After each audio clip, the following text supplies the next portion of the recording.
नमस्कार. आज आपण कँक्रीटच्या टिकाऊपणाबद्दल म्हणजे ड्युरॅबिलिटीबद्दल बोलणार आहोत. आपल्याकडे काही माहिती आहे कँक्रीट टिकाऊपणा, गुणधर्म आणि विघटन यावर आधारित? हो. आपला उद्देश आहे हे समजून घेणं की कँक्रीट नक्की इतकी वर्ष कसं टिकतं, त्याची मूळ ताकद कशी टिकवून ठेवतं. म्हणजे सोप्या भाषेत टिकाऊपणा म्हणजे ऊन, वारा, पाऊस किंवा समजा केमिकल अटॅक झाला बरोबर. तर या सगळ्यांना तोंड देत कँक्रीट किती काळ टिकतं ते महत्वाचं आहे. अगदी. आणि यात मुख्य गोष्ट काय आहे तर कँक्रीटमधून पाणी किंवा इतर रसायनं किती सहज आतबाहेर जाऊ शकतात हे बघणं. म्हणजे त्यालाच आपण म्हणतो ट्रान्सपोर्ट प्रॉपर्टीज किंवा पारगम्यता. अच्छा, पारगम्यता. हो. ही जर कमी असेल आणि रासायनिक विघटन थांबवता आलं तर कँक्रीट जास्त काळ टिकेल, म्हणजे टिकायलाच पाहिजे. पण एक अडचण असते ना कँक्रीटमध्ये, ते आकुंचन पावतं म्हणतात, म्हणजे श्रिंक होतं. त्यामुळे भेगा वगैरे पडतात. हे कसं काय होतं? हो, ही खूप महत्वाची गोष्ट आहे. कारण याच भेगांमधून मग पाणी आणि नको असलेले केमिकल्स आत शिरतात. याचे मुख्यत्वे 3 प्रकार आहेत. पहिलं म्हणजे प्लास्टिक श्रिंकेज. प्लास्टिक. हो, म्हणजे कॉन्क्रीट ओलं असताना अगदी सुरुवातीच्या काही तासात वरचं पाणी पटकन उडून जातं आणि मग वरवर भेगा पडतात. ओके, सुरुवातीलाच. हो. दुसरं आहे ऑटोजिनस श्रिंकेज, म्हणजे स्वयंभू आकुंचन. हे जरा वेगळं आहे.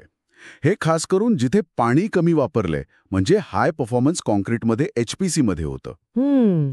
यात पाणी बाहेरून उडत नाही, तर सिमेंटच्या आतल्या केमिकल रिॲक्शनमध्येच म्हणजे हायड्रेशनमध्येच पाणी वापरलं जातं आणि आतून व्हॉल्यूम कमी होतो. अच्छा, म्हणजे बाहेरून काही संबंध नाही याचा. नाही. आणि तिसरं जे खूप कॉमन आहे ते म्हणजे ड्रायिंग श्रिंकेज किंवा शुष्क आकुंचन. कॉन्क्रीट कडक झाल्यावर हळूहळू त्यातलं पाणी वाळून जातं आणि ते आकुंचन पावतं. हे खूप काळ चालतं. बापरे. म्हणजे आकुंचन आणि भेगा हे ठरलेलंच एक प्रकारे. मग यावर काही उपाय? कसं थांबवायचं हे? थांबवता येतं पूर्णपणे असं नाही, पण कमी नक्की करता येतं. सगळ्यात महत्वाचं म्हणजे योग्य क्युरिंग. क्युरिंग म्हणजे ते पाणी मारतात ते? हो, पण ते योग्य वेळेत आणि योग्य पद्धतीने करणं गरजेचं आहे. कंक्रीटला ओलावा टिकून ठेवणं. शिवाय शक्यतो कमी पाणी सिमेंट गुणोत्तर ठेवणं. म्हणजे पाणी कमी वापरायचा. अगदी. आणि कधीकधी फायबर्स टाकल्याने पण भेगा वाढण्यापासून रोखता येतात. आणि ते जे स्वयंभू आकुंचन म्हणालो ना. हो, HPC मधलं. हो, त्यासाठी इंटरनल क्युरिंग नावाचा एक प्रकार आहे. म्हणजे मिक्समध्येच पाणी शोषून घेतलेले हलके खडे LWA वापरतात. ते आतून हळूहळू पाणी पुरवतात. इंटरेस्टिंग. आणि तुम्ही मगाशी पारगम्यता म्हणालात, ती कमी असणं महत्वाचं आहे, हे जरा नीट सांगाल का?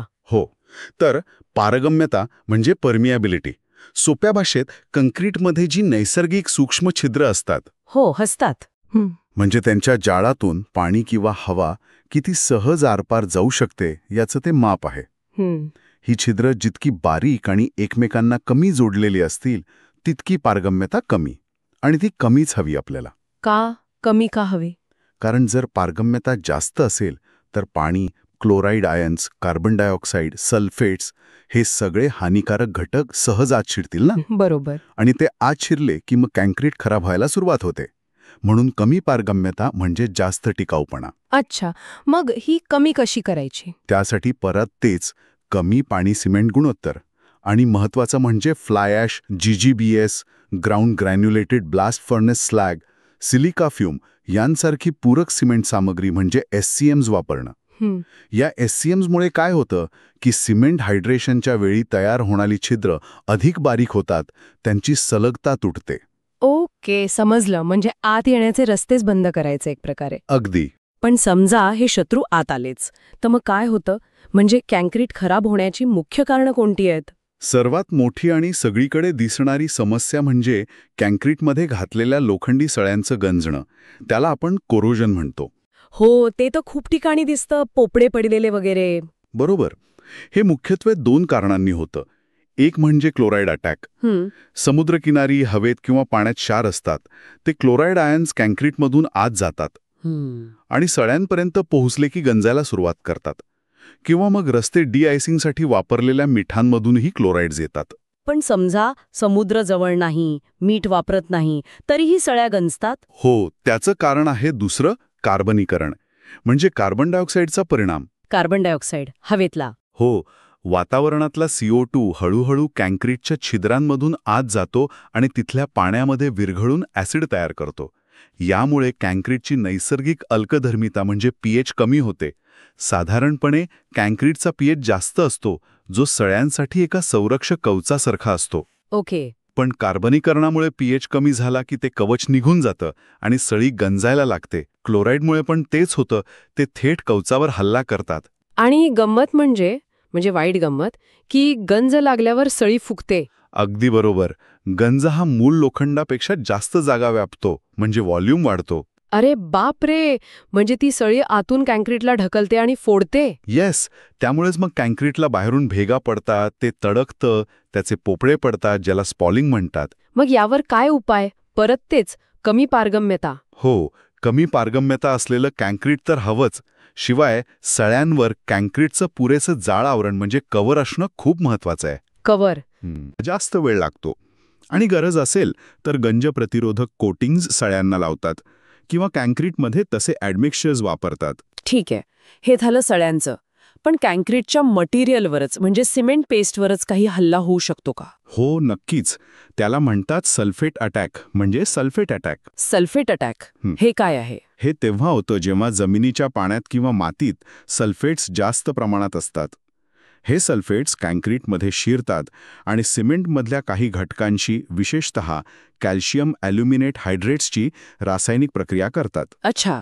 यामुळे इट्रेन्झाईट नावाचं एक नवीन क्रिस्टलाइन संयुक्त तयार होतं.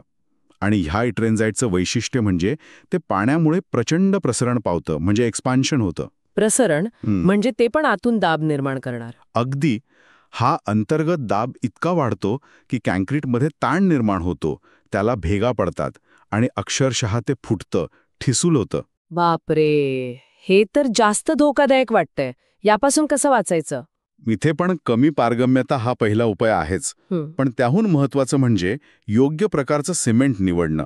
ओके. सल्फेट प्रतिरोधक सिमेंट SRC मिळतं, ज्यात त्या कॅल्शियम ॲल्युमिनेटचं प्रमाण मुळातच कमी ठेवलेलं असतं. ओके. आणि मगाशी जे SCM सांगितले, फ्लाय ॲश, GGBS, ते वापरणं इथे खूप फायद्याचं ठरतं. कारण ते हानिकारक रासायनिक प्रक्रियांची शक्यता कमी करतात. GGBS तर सल्फेट प्रतिकारासाठी खूपच चांगलं मानलं जातं. म्हणजे विचार करण्यासारख्या खूप गोष्टी आहेत कॉन्क्रीट बनवताना. तर या सगळ्याचा आपण जर विचार केला तर टिकाऊ कॉन्क्रीट म्हणजे फक्त सुरुवातीला मजबूत बांधकाम असणं एवढंच नाही. नाही, अजिबात नाही. तर ते बांधकाम दीर्घकाळ टिकणारं, कमीत कमी दुरुस्ती लागणारं, सुरक्षित आणि पर्यावरणाच्या दृष्टीनेही जास्त चांगलं असणं गरजेचं आहे. बरोबर? अगदी बरोबर बोललात. टिकाऊपणा मिळवणं हे एक चॅलेंज आहे खरं तर. कारण त्यात मटेरियल निवडण्यापासून ते बांधकाम कसं केलं जातंय, तिथल्या वातावरणापर्यंत अनेक घटक येतात. म्हणूनच क्वालिटी कंट्रोल म्हणजे गुणवत्तेवर लक्ष ठेवणं हे खूप महत्वाचं आहे. पण त्याचे फायदे खूप मोठे आहेत. इमारतीचं किंवा पुलाचं आयुष्य वाढतं, देखभालीचा खर्च वाचतो आणि सर्वात महत्वाचं म्हणजे सुरक्षितता वाढते. खरंय. ऐकायला सोपं वाटलं तरी खूप गुंतागुंतीचं आहे हे शास्त्र. आजच्या चर्चेनंतर एक विचार मनात राहतोय. आपण जेव्हा आपल्या आजूबाजूला जुन्या कँक्रीटच्या इमारती बघतो, पूल बघतो, काही एकदम चांगल्या स्थितीत असतात, काही खराब झालेल्या, तेव्हा त्यांच्या त्या स्थितीमागे आपण आत्ता चर्चा केलेले कोणते घटक कारणीभूत ठरले असतील? म्हणजे त्यांची पारगम्यता कमी होती का, सळ्या गंजल्या का, की सल्फेटचा हल्ला झाला असेल, याचा आपण कधी विचार करतो का?